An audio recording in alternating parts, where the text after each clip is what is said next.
రెండు టెస్టుల సిరీస్లో భాగంగా ఇండియా సౌత్ ఆఫ్రికా జట్ల మధ్య తొలి టెస్ట్ మ్యాచ్ డిసెంబర్ 26న సెంచూరియన్లోని సూపర్ స్పోర్ట్స్ పార్క్ మైదానంలో ప్రారంభమైంది. ఇప్పటి వరకు సౌత్ ఆఫ్రికాలో టెస్ట్ సిరీస్ను గెలవని ఇండియా ఈసారి ఎలాగైనా ఆ లోటును భర్తీ చేయాలని గట్టి పట్టుదలతో బరిలోకి దిగింది. చివరిసారిగా సౌత్ ఆఫ్రికాలో పర్యటించిన సమయంలో ఇదే మైదానంలో ఇండియా టెస్ట్ మ్యాచ్ను గెలవడం సానుకూలాంశం.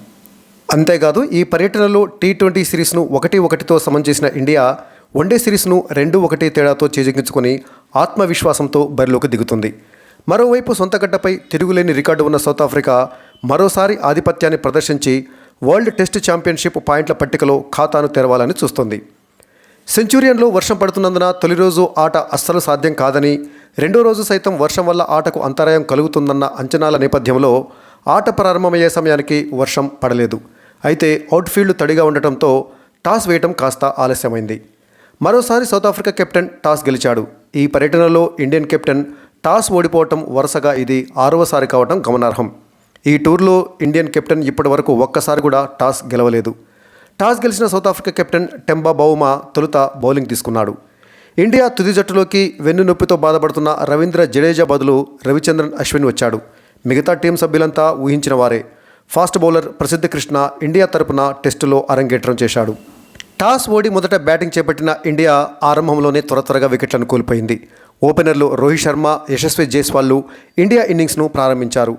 రబాడా వేసిన 5వ ఓవర్లోనే కెప్టెన్ రోహిత్ శర్మ అవుట్ అయ్యాడు. రబాడా వేసిన షార్ట్ బాల్ను రోహిత్ తనకిష్టమైన ఫుల్ షాట్ ఆడాడు. అయితే బాల్ నేరుగా ఫైన్ లెగ్లో ఫీల్డింగ్ చేస్తున్న బర్గర్ చేతిలో పడింది. 14 బాల్స్ ఆడిన రోహిత్ 1 4తో కేవలం 5 పరుగులు మాత్రమే చేసి అవుట్ అయ్యాడు. అలా 13 పరుగులకే ఇండియా తన తొలి వికెట్ను కోల్పోయింది. మరో ఓపెనర్ జైస్వాల్ మంచి కాన్ఫిడెన్స్తో కనిపించాడు. ఎన్సెన్ బర్గర్ బౌలింగ్లో బౌండరీలు కొట్టిన జైస్వాల్ కుదురుకున్నాడనిపించింది. అయితే బర్గర్ వేసిన 10వ ఓవర్లో కీపర్ వెరెన్నేకి క్యాచ్ ఇచ్చి అవుట్ అయ్యాడు. 37 బాల్స్ ఎదుర్కొన్న జైస్వాల్ 4 4లతో 17 పరుగులు చేశాడు. అలా 23 పరుగులకే ఇండియా ఓపెనర్లు ఇద్దరినీ కోల్పోయింది. మరొక్క పరుగు జోడించారో లేదో ఇండియా 3వ వికెట్ను సైతం కోల్పోయింది. బర్గర్ వేసిన 12వ ఓవర్ తొలి బంతికే శుభ్మన్ గిల్ కీపర్ వెరెన్నేకు క్యాచ్ ఇచ్చి అవుట్ అయ్యాడు. మొదట ఎంపైర్ అవుట్ ఇవ్వలేదు. అయితే south Africa captain Bavuma DRS తీసుకున్నాడు. బాలు గిల్ గ్లౌజ్కు తాకినట్లు రిప్లేలో తేలింది. దీంతో 24 పరుగులకే ఇండియా 3 వికెట్లను కోల్పోయి కష్టాల్లో పడింది. అయ్యర్, కోహ్లీ కూడా అవుట్ అయ్యేవారే. రబాడా బౌలింగ్లో అయ్యర్ ఇచ్చిన క్యాచ్ను ఎన్సెన్, బర్గర్ బౌలింగ్లో కోహ్లీ ఇచ్చిన క్యాచ్ను జోర్జీ వదిలేయడంతో బతికిపోయారు. లేకుంటే ఇండియా మరింత కష్టాల్లో పడేది. 24 పరుగులకే 3 వికెట్లు కోల్పోయిన ఇండియాను శ్రేయస్ అయ్యర్, విరాట్ కోహ్లీ ఆదుకున్నారు. ఇద్దరు కలిసి పాజిటివ్గా ఆడుతూ స్కోర్ బోర్డును ముందుకు నడిపారు. సింగిల్స్, డబుల్స్తో పాటు వీలు చిక్కినప్పుడల్లా బౌండరీలు కొడుతూ ఇన్నింగ్స్ను ముందుకు నడిపారు. లంచ్కు ముందు కొయిడ్జీ బౌలింగ్లో అయ్యర్ ఓ 6 సైతం కొట్టాడు. దీంతో ఇండియా లంచ్ సమయానికి మరో వికెట్ కోల్పోకుండా 93 పరుగులు చేసింది. లంచ్ సమయానికి 3 వికెట్ల నష్టానికి 93 పరుగులు చేసిన ఇండియా లంచ్ తర్వాత వెంటనే మరో 3 వికెట్లను కోల్పోయి మళ్ళీ పీకల్లోతు కష్టాల్లో పడింది. ఈ 3 వికెట్లు కూడా రబాడా బౌలింగ్లోనే పడ్డాయి. లంచ్ తర్వాత తొలి ఓవర్లోనే రబాడా బౌలింగ్లో శ్రేయస్ అయ్యర్ బౌల్డ్ అయ్యాడు. 50 బాల్స్ ఆడిన అయ్యర్ 1 6 3 4లతో 31 పరుగులు చేశాడు.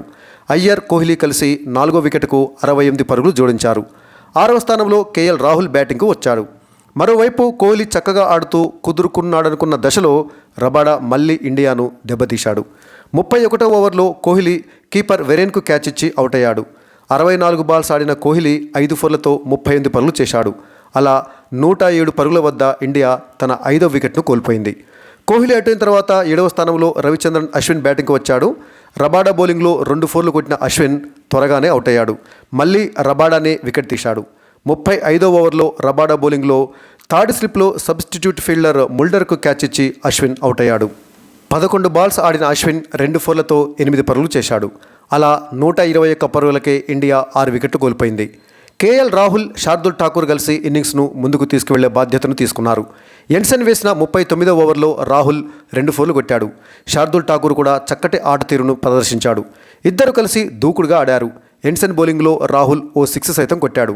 44వ ఓవర్లో కొయిడ్జీ వేసిన బాలు నేరుగా శార్దుల్ ఠాకూర్ హెల్మెట్కు తగలటంతో ఠాకూర్ కుడికన్ను పైభాగంలో నుదురు వద్ద బొప్పి కట్టింది.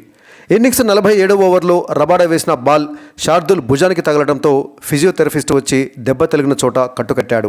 అయితే ఆ మరుసటి బంతికే శార్దుల్ ఠాకూర్ భారీ షాట్ ఆడబోయి ఎల్గర్కు క్యాచ్ ఇచ్చి అవుట్ అయ్యాడు. 33 బాల్స్ ఆడిన శార్దుల్ 3 4లతో 24 పరుగులు చేశాడు. కేఎల్ రాహుల్, శార్దుల్ ఠాకూర్ కలిసి 7వ వికెట్కు 43 పరుగులు జోడించారు. అలా 164 పరుగుల వద్ద ఇండియా 7వ వికెట్ను కోల్పోయింది. ఒకవైపు వికెట్లు పడుతుంటే మరోవైపు కేఎల్ రాహుల్ స్టడీగా ఆడుతున్నాడు. 9వ స్థానంలో బ్యాటింగ్కు వచ్చిన బుమ్రాతో కలిసి రాహుల్ ఇన్నింగ్స్ను ముందుకు తీసుకువెళ్లే బాధ్యతను తీసుకున్నాడు. బర్గర్ వేసిన 52వ ఓవర్లో వరుసగా 4-6 కొట్టి కేఎల్ రాహుల్ 80 బంతుల్లో తన హాఫ్ సెంచరీని పూర్తి చేసుకున్నాడు. మరోవైపు 19 బాల్స్ ఆడి 1 పరుగు చేసిన బుమ్రా ఎన్సన్ బౌలింగ్లో బౌల్డ్ అయ్యాడు. అలా 191 పరుగుల వద్ద ఇండియా తన 8వ వికెట్ను కోల్పోయింది. 10వ స్థానంలో బ్యాటింగ్కు దిగిన సిరాజ్తో కలిసి రాహుల్ ఇన్నింగ్స్ను నడిపించాడు. తను ఎక్కువగా స్ట్రైక్ తీసుకుంటూ వేగంగా ఆడే ప్రయత్నం చేశాడు. కోయిడ్జీ వేసిన 58వ ఓవర్లో రాహుల్ వరుసగా 2 ఫోర్లు కొట్టాడు. ఇండియా 59 ఓవర్లలో 8 వికెట్ల నష్టానికి 208 పరుగులు చేసి ఆడుతున్న సమయంలో అనుకున్న అతిథి రానే వచ్చాడు. అదేనండి, వరుణుడు వచ్చాడు. వర్షం వల్ల ఆట సాధ్యం కాకపోవడంతో ఎంపైర్లు తొలి రోజు ఆటను నిలిపివేశారు. ఆట ముగిసే సమయానికి కేఎల్ రాహుల్ 70 పరుగులతో, మహమ్మద్ సిరాజ్ పరుగులేమీ చేయకుండా క్రీజులో ఉన్నారు. మొత్తం మీద వర్షం వల్ల తొలి రోజు ఒక సెషన్ మొత్తం తుడిచిపెట్టిపోయినట్లుగా భావించవచ్చు. తొలి రోజు ఆటలో సౌత్ ఆఫ్రికా బౌలర్ రబాడా 5 వికెట్ల ప్రదర్శన, కేఎల్ రాహుల్ 70 పరుగులతో నాటౌట్గా నిలవడం హైలైట్గా చెప్పుకోవచ్చు. టాప్ ఆర్డర్ ఘోరంగా విఫలమైన నేపథ్యంలో కేఎల్ రాహుల్ నిలబడి ఇండియా స్కోర్ను 200 దాటించాడు. కోహ్లీ, శ్రేయస్ అయ్యర్లు కూడా కొంత పర్వాలేదనిపించారు. ఇక రెండో రోజు ఇండియా స్కోర్కు ఎన్ని రన్స్ యాడ్ అవుతావో చూడాలి.